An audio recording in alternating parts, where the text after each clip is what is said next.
I'm Skylar Cunningham with Lean Frontiers, and I will serve as your host today. You can see on the screen Drew Locher, who will be presenting to us today on the power of 3P. Drew Locher has been involved in operational excellence and continuous improvement for 35 years. Since 1990, he has been delivering organizational development services to manufacturing, service, healthcare, education, and government organizations in a wide variety of industries. Drew is a 4-time author and 2-time Shingo Prize recipient, as well as a frequent speaker at conferences in the U.S. and abroad. I will now hand it over to Drew. Thank you, Skylar. Welcome, everyone. Today's topic is 3P. You're probably wondering what the heck is that, right? And actually, it's not real clear what it is, to be very honest. Some people call it production preparation process, which is probably more applicable to this summit, the product process summit. I always refer to it as product and process planning. As we'll see, the concept and methodology can be applied to really several applications. And this is just an introduction to kind of whet your appetite for it. There are now a few reference books on it. I have one of them, and a colleague of mine wrote another. And so if you want more information, we can certainly direct you, put you in the right direction. So let's get started. So what is it? It's a disciplined, methodical procedure to facilitate the rapid evaluation of ideas, whether it be for product design or production processes, or really any process. It's not just production. We've applied this in healthcare, service processes. Ideally, if you're going to be designing a product, you want to design the process of producing that product concurrently. And that's kind of how it would work in that context if you're going to apply it to product and process. But you can just do it the process, you can just do it the layout, as you'll see in this session. And what we're after here is radical change. The Toyota kind of distinguishes between small incremental change, or what they would call Kaizen, versus radical change, which is Kaikuku. And usually what we're after with 3P is radical change, major significant change with this methodology.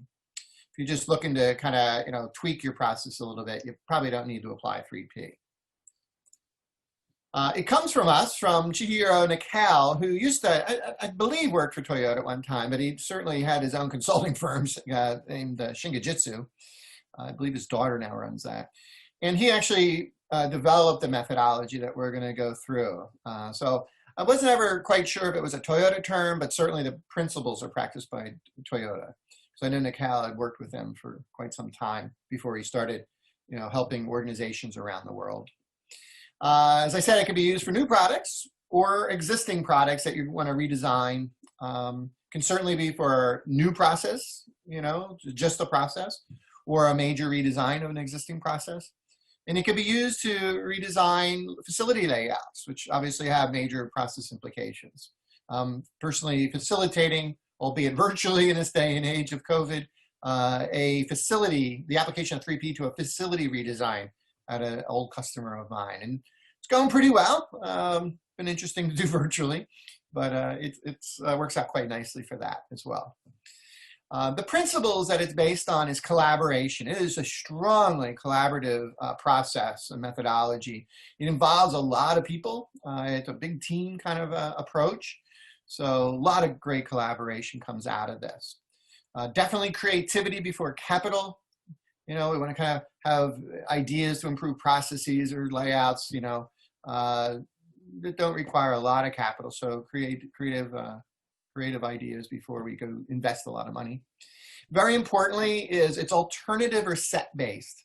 In other words, we do not want to narrow too quickly on a process design or a layout design or even a product design. We actually want to kind of broaden our view, and to do that, there's a technique that Nakal has provided to us called 7 ways.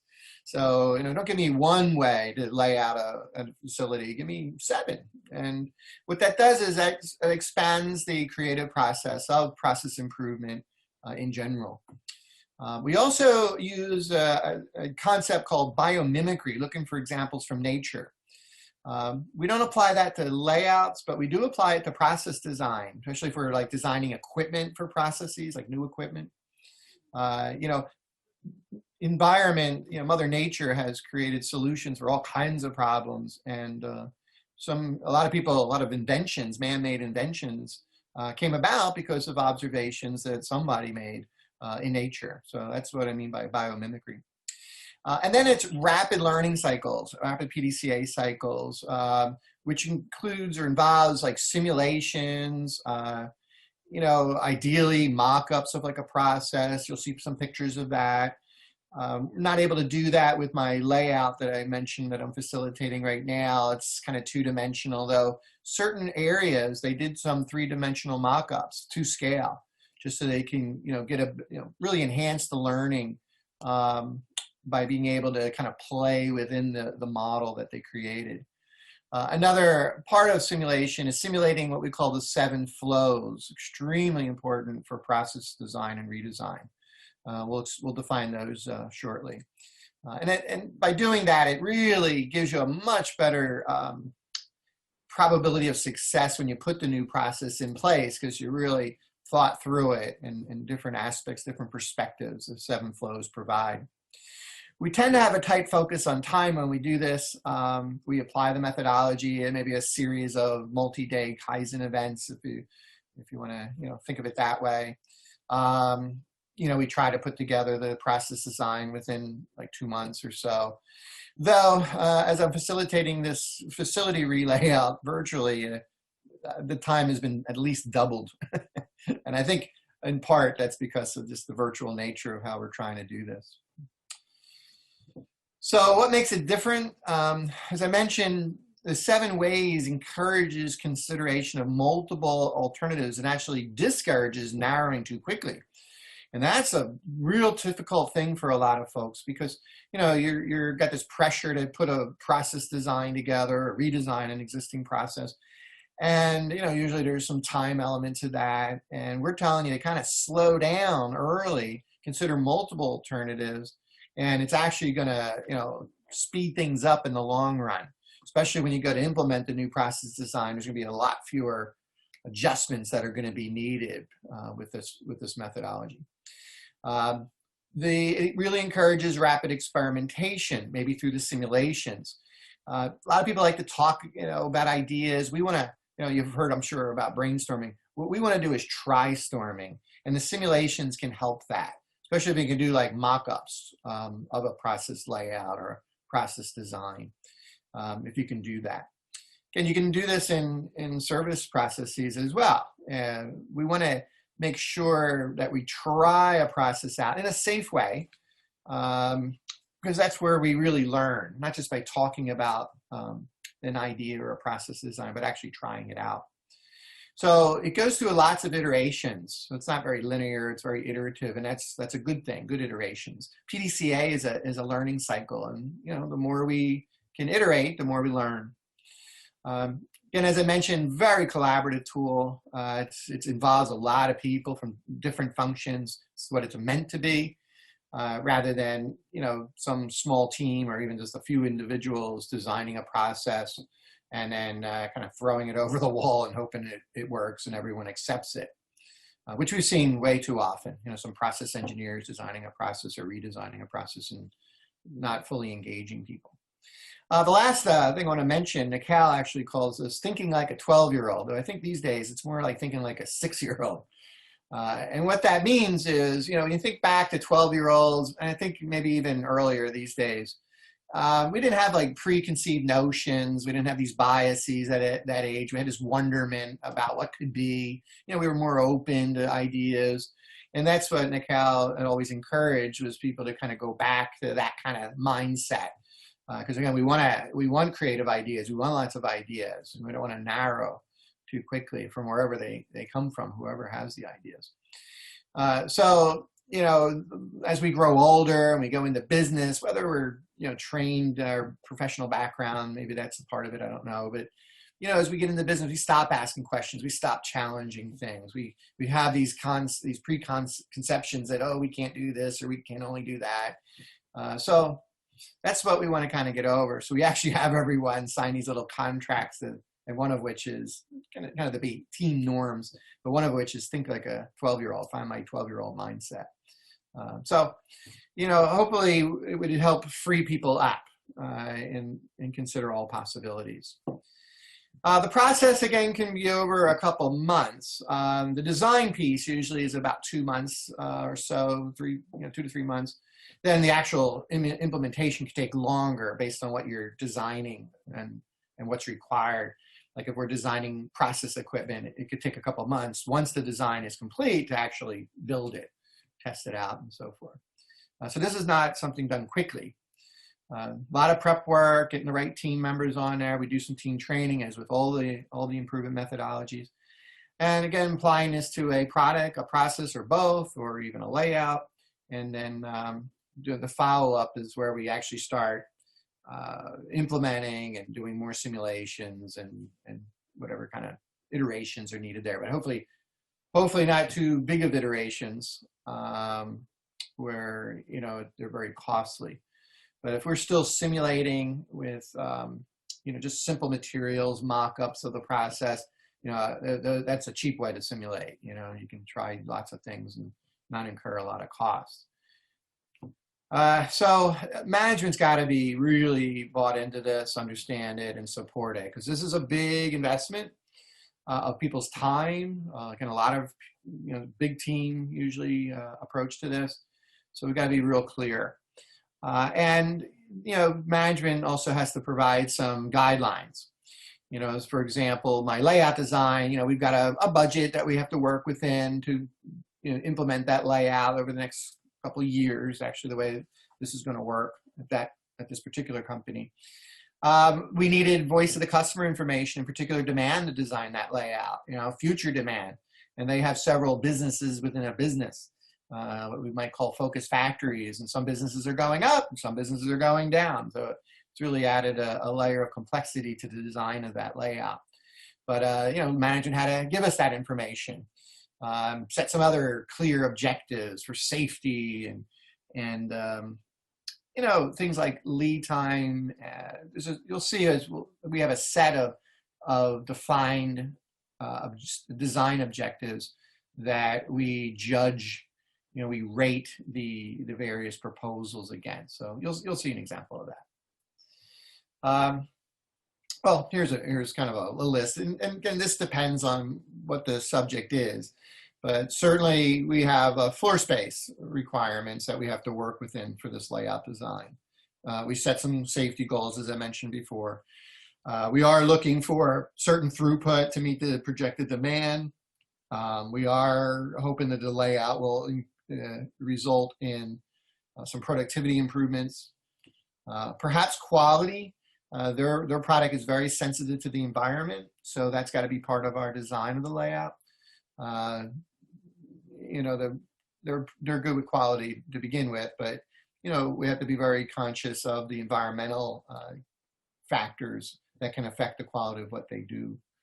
But this is just a partial list. But what these do is it gives us an objective way to really look at each of the proposals, and we rate them and kind of learn from that rating system, as you'll see. So again, big group. It is not uncommon to have 20 people or more.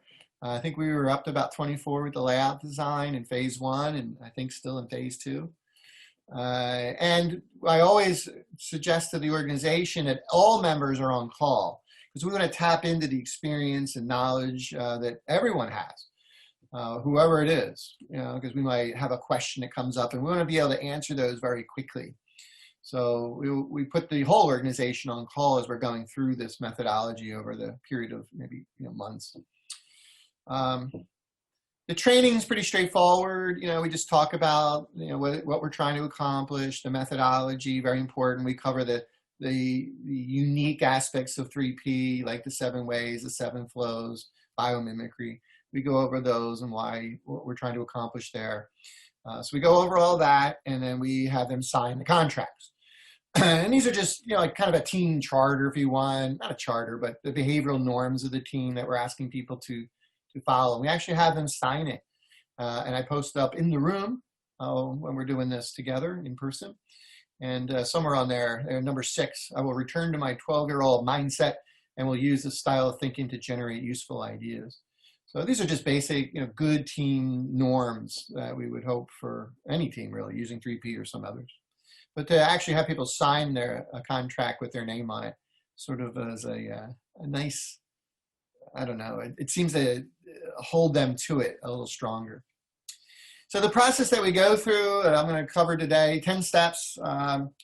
And, the first step is to understand the function of the product or process. We'll focus on process here. So if you think of like a process, it's a machine, say, and it's taking inputs, materials, and it's converting those.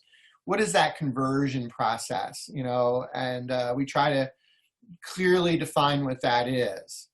At the end of the product coming off the end of the process, or the customer maybe, if that's kind of who we're processing, what is the end result there, that we're looking for, and be very, very clear on that.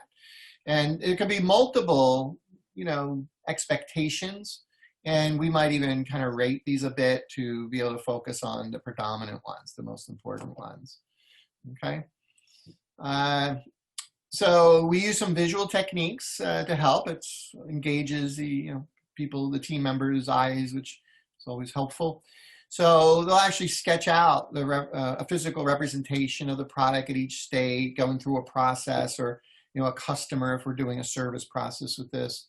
As I said before, I've applied this to healthcare organizations designing their processes and facilities.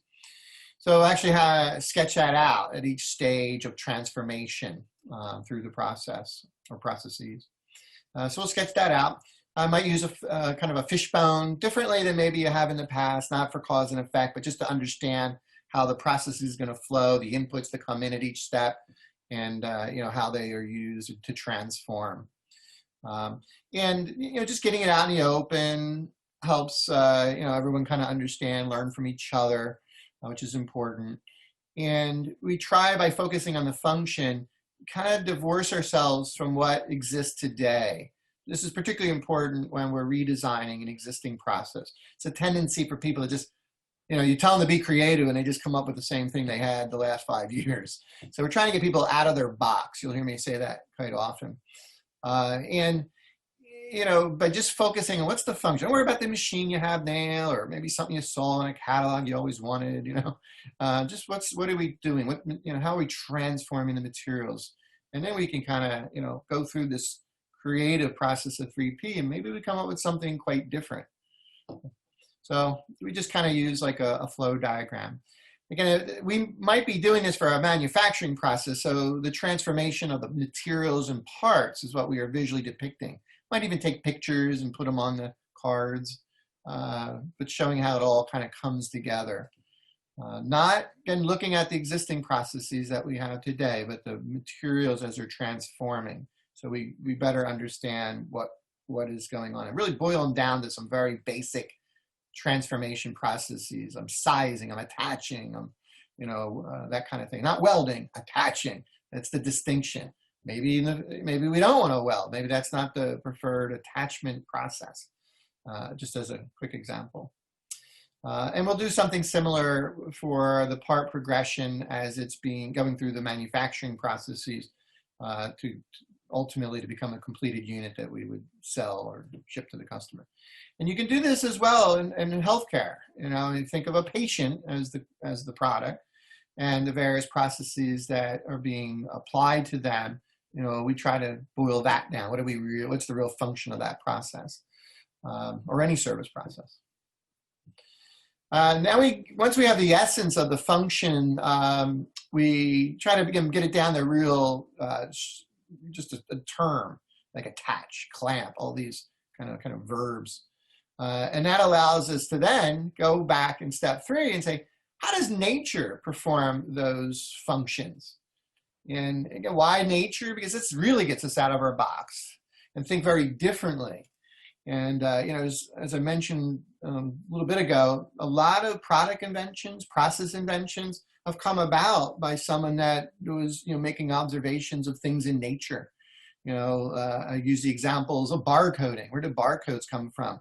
Well, someone observed that zebras have stripes, and they have very unique stripes for each zebra. So someone thought, wow, we could do something like that to identify other things. Velcro, someone observed a kind of hook type of function of I think a spider or something, or maybe some other insect, and said, hey, we could man-make that, something like that. But at this step, we're just asking for examples from nature. Years ago, I used to carry a stack of children's books that they would go through. I don't do that anymore. I just say, get on the internet, find examples of nature of this function, and give me 7. Don't give me 1 or 2, give me 7. And then in step 4, we say, dig in more. What's really going on in that function? So what was interesting years ago when I was doing this with the children's books, I got a lot of pushback on this, looking for examples from nature, biomimicry, sketching out and really drilling down and understanding how does nature do that. And I think it was just related to the books because now I don't get any pushback on this. People find this fun. They actually like it. So something I learned over the years. Children's books, I guess they took that as I was talking down to them, but I didn't know what else they had to do. But with the internet, hey, don't worry about children's book. Get online, see how nature does this, and drill down. That's what step 4 is about, and understand how it really works, step 4 and 5. And then at that point, we understand nature. We can now translate that to ideas, man-made ideas. So now we're getting into the process design with man-made ideas or a layout development that we would come up with. Now, again, I don't do the biomimicry for layout design. Maybe it can be done. I don't know. But I don't tend to do that yet. Maybe someday I'll figure that out or someone will teach me that. But definitely for process design, we do everything in steps 1 through 5, step by step as I just defined it. And as we get the ideas from nature and start creating man-made designs, we are looking for the 7. Don't give me 1, give me 7. And this is really cool when you see this in practice. The team and team members can come back with like 3, and it's like, well, we're shooting for 7, and then they come back, well, I got 5, and it gets more and more difficult. What they have to do to get to 7, at least 7, they have to really start thinking out of their box and expanding their creative thinking to get to 7. In this layout design of an office, the office portion, that team came back with 13. I loved it, loved the spirit of it. And it really made them look out of the box, and why does things have to be at right angles? And, they looked at different desk designs, different orientation of desks. You would think, how could you do that? But, they got online and found different ideas. We didn't do the biomimicry again, but these were just man-made solutions. And they had, I think it was 13 that they ended up going through very methodically to vet and select. 7 ways, maybe it's more, and then we would have people kind of sketch it out. There's a lot to just going beyond words, but sketching things out makes you think more deeply of what is it we're proposing here or we're thinking about. And then from the 7, we would kind of narrow that down to 3. And you can do that, just, the team can do that, looking at it. They could rate it in order to get to the 3. I'll show that in a bit. But as they're going through, say, the 7 or the 13, they're walking through, they're doing the 7 flows. Some just, it makes sense that that's never going to work for us. Oh, okay. In other cases, people will say, ooh, I like this part of that proposal, and I can build that into another proposal. So this is that iterative process. But at this point, step 7, we'd like to narrow to 3 and build that. Now, what does build mean? In a process layout or a process design of equipment and things, to scale would be ideal. Practically, we can't always do that, so we'll do it to a particular scale, maybe a 1/5 scale or something. The larger, the better, though. So I'm always like, well, how big of a space do we have to build mock-ups? And we're going to do like 3 of these, so keep that in mind. The bigger, the better, because then it's more realistic. The team members can simulate, go through it. They can touch it, feel it. This is not a new concept at all. This is how Henry Ford used to design his flow systems before putting them in. He did something very similar to this, dating back to the 1910s and 1920s. So this is not a new concept. And the mock-ups that they build, the prototypes, allow people to engage all their senses, not just, looking at a two-dimensional drawing on a, an AutoCAD or something, but they can touch it, feel it. It just engages more senses, which is really, really important. So, they could take the 7, define, select them, narrow to 3 based on the predefined criteria, and they can rate it. Certainly at this point, it's going to be very deliberate how we rate them. Keep it simple, though. Always, always, always keep it simple. And another thing I like to say here with the simulations and the prototypes and the mock-ups is what we're trying to do is make the fuzzy tangible. And again, if I can touch it, feel it, experience it in some way, I can enhance the learning that goes on with this. So the rating is very importantly against the criteria that has been predefined. And it's about rating each one independently. And what it's not about is picking a winner. That is not what it's about. What we want to do is look at the strengths of each of the proposals, each of the alternatives. And maybe what we do is we collaborate. And maybe, an aspect of proposal 3, is better than that same aspect in proposal 1. Well, maybe I can incorporate that in. Very often you can. Or maybe I create a 4th alternative, a 4th proposal. So again, we're not trying to narrow quickly here, but if we do come up with new alternatives, we repeat the simulations, repeat the 7 flows, and rate it again. The rating really tries to help make this objective, this assessment objective. And a lot of people say, oh, there's a lot of things you can't rate. Well, you can, like safety. How would you rate that? We define that very clearly. Unsafe moves. How many unsafe movements can you see in this layout design? And, you would rate accordingly based on an actual count. So you can make, things that seemingly are qualitative more quantitative. Right? Now, with the design, particularly of process and layouts, I mentioned the 7 flows several times now, so let's define those. And sometimes we have to take a little liberty with these based on the context. Like in healthcare, I might call these different things. But people flow, the movement of people in the process that you're considering, new layout, or design of a workstation or design of a series of workstations. Material flow, and we break that into 3: raw material, sub-assemblies or parts, kind of WIP, work in process, and then the final products. So we look at and we'll simulate those flows through the proposed machine or process design.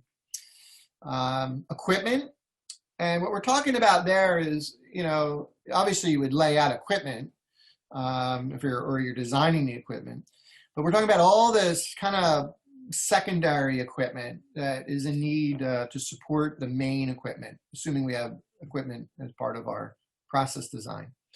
So, what do I need for fixtures and tools and, maybe for changeover, that kind of stuff. So we want to make sure we have those flows simulated and accounted for. Certainly information flow, a lot of times that's running through the computer. So it could be as simple as where's the computer going to be located? The monitors, workstation. And then the engineering flows. So that would be around the equipment or just the general area, like maintenance. So we're making sure we're designing the process or we're designing the machine to allow for accessibility of, say, maintenance folks that have to have access once periodically. So again, we've taken this concept from the cow and we've adapted it in other contexts like healthcare. I might call it, instead of engineering, well, it is engineering, but healthcare kind of uses that terminology, but it could be like just janitorial services included in that. Not just that, but janitorial services of the room, if we're designing, new units, as I've helped in the past. Maintenance of the equipment in the room. So they all have, kind of corresponding examples in other contexts. You just have to maybe tweak the wording a little bit, like supplies in healthcare instead of raw material for redesigning healthcare processes. Sub-assemblies or parts, we don't have that necessarily, but we have patients. So keep that in mind. We also teach the 4 M's, again, trying to broaden people's perspectives so they don't overlook anything. So people or members, and that could be anyone. It could be operators in a process or maintenance folks coming in periodically to do their thing if needed. Machinery, materials, and methods. And that's, again, just to try to make sure we're not overlooking things. Because that's where a lot of process design and redesign go afoul, is we forgot things and then we're left to try to tweak and adjust. And sometimes that can be very expensive in a process design or redesign.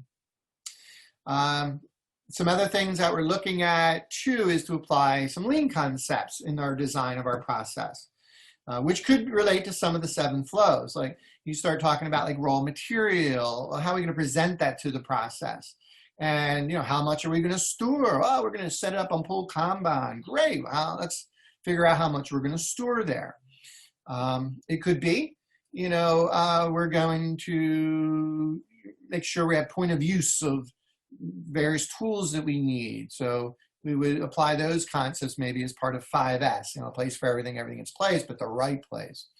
And that might help us facilitate like changeover. We might want to locate tools, fixtures, and things that would help facilitate more rapid changeover setup. So, when we're making sure that we're not just designing things, but we're designing them based on some, proven principles in the lean world or lean toolbox. A few other concepts that are unique to process design in 3P is to right size the equipment, and we've got some guidelines I'll talk about in a moment on that. Some other concepts like andon, being able to detect abnormalities quickly at point of use, or quality to source, I should say, and trigger some sort of escalation. We need devices, and where should those devices be located in our process? So again, if you get the sense, we're really, getting to a great level of detail here. It's because we are. So we can have a much smoother implementation when we're actually setting up the new process or putting together the new layout. So there's layers of kind of detail. I call it layers of clarity as we go through this. The concept of right sizing equipment is Nicole kind of called 4 by 1/4 by 4. And this is particularly important when designing equipment for to meet future demand or processes for future demand. Do I want to buy a machine that can meet the demand 5 years from now? Because what if I don't get that demand, never reach it? So the guideline of 4 1/4 4 is that I would not do that. I would maybe buy a quarter of that machinery that could meet a quarter of that demand. So instead of buying some big old machine that does 1,000, a shift, I might buy a machine that could do 250 a shift, knowing, that I'd have to buy more of those over time if, and it could be a big if, that demand really comes. And I've seen so many organizations buy the biggest machine they possibly can and not ever use it to its capability. And bigger usually means much more money. Right size equipment isn't just a fraction. It's not like 800,000 divided by 4, 200,000. Usually when you practice this approach of 4 1/4 4, it's a fraction, not a quarter. It's a lot less. So it could be like this example, a 250 a shift machine is $50,000 in capital equipment. 4 times the capacity is not 200 grand, it's like 800 grand. You're getting all these bells and whistles. It's just a bigger engineering feat. So that's what we mean by 4 1/4 4. Nicole meant by that, 4 smaller machines at 1/4 or more or less, the capital, 1/4 or more of the capital investment, and even the productivity. Big machines tend to require more people to operate. It depends on how engineered it is and automated it is.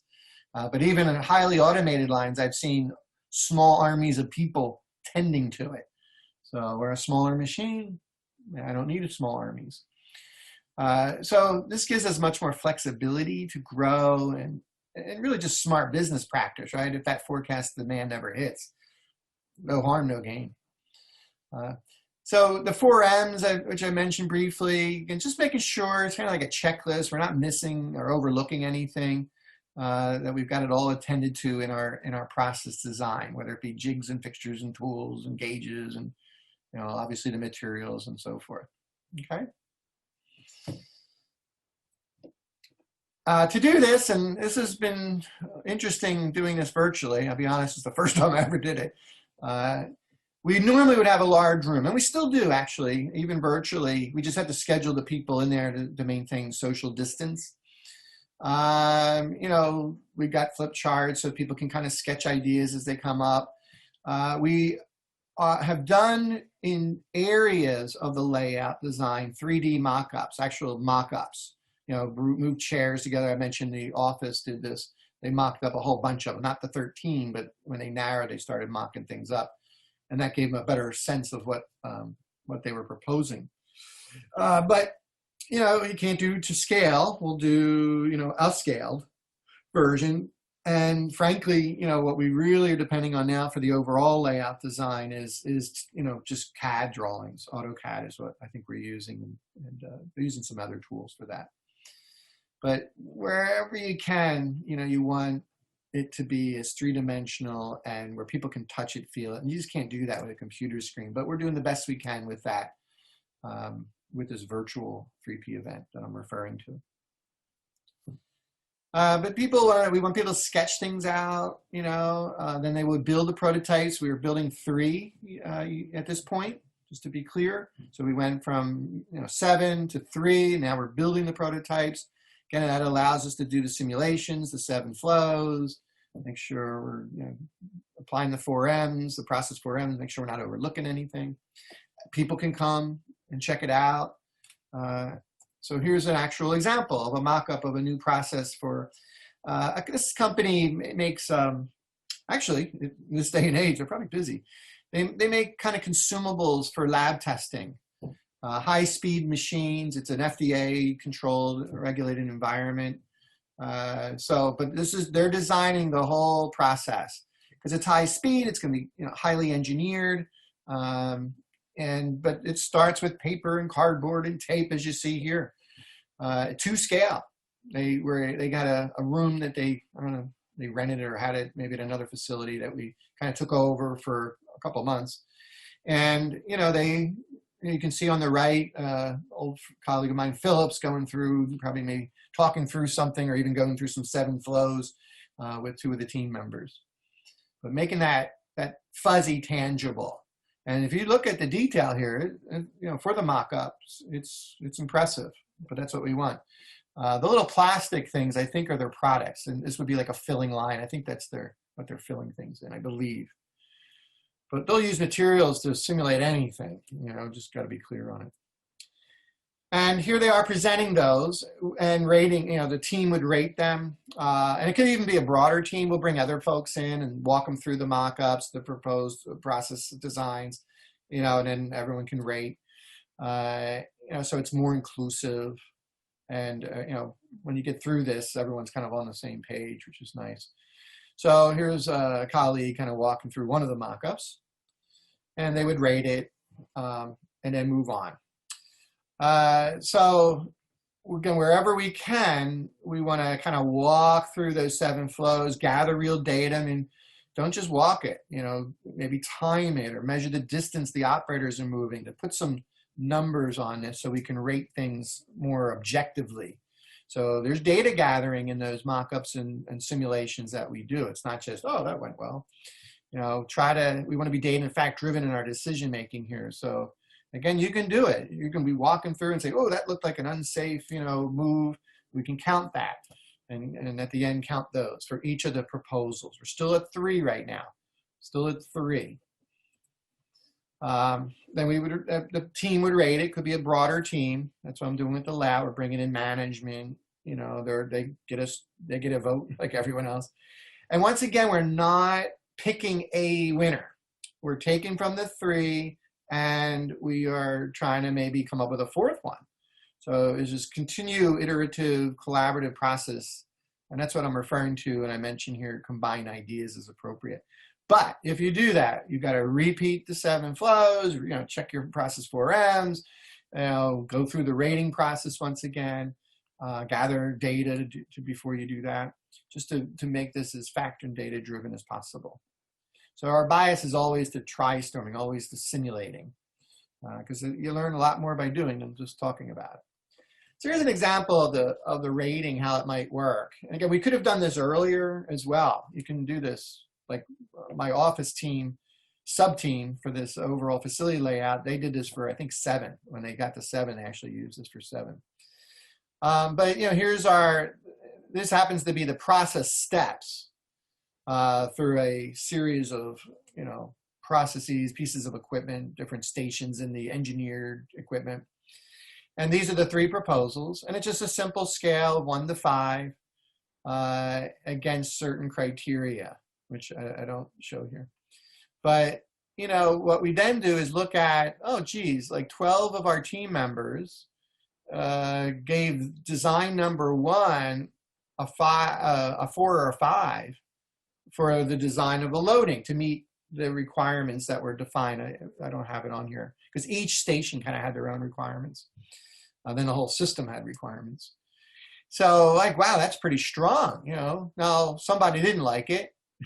This is not an average we just look for like the highest frequency and say, well, 12 people gave it a 4 to 5. So that's the score.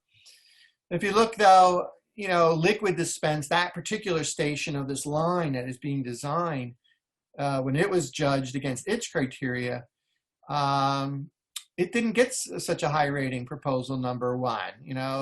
About 12 people rated a 2 or a 3. But proposal 2 was rated quite high.